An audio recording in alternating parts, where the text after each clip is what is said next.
I've known about this abandoned section of town for years.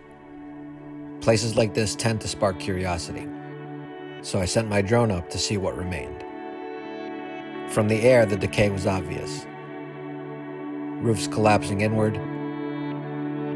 porches giving way, nature slowly reclaiming what was left behind. But that decay came later. These homes weren't abandoned because they were falling apart. They began falling apart because they were abandoned. Which raises the question, why did an entire village walk away? This is Lake Street, a small hamlet in the town of Ramapo, a dead-end road wedged between Torn Mountain and the Ramapo River.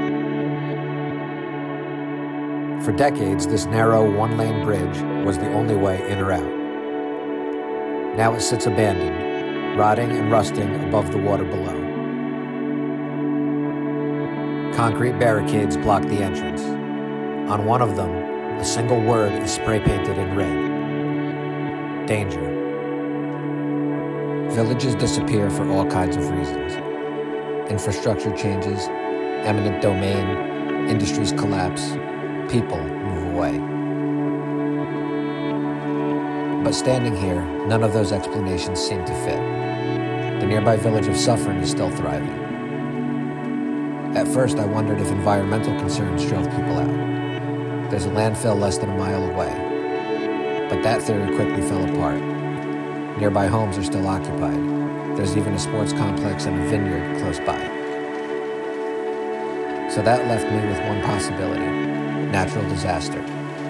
Running alongside this abandoned road is the Ramapo River. Further upstream, near Tuxedo, this river has a long history of flooding. Could flooding have wiped this place out too? I started looking for clues. Debris scattered through the area, rock creeping up the bottoms of homes and telephone poles, water damage everywhere.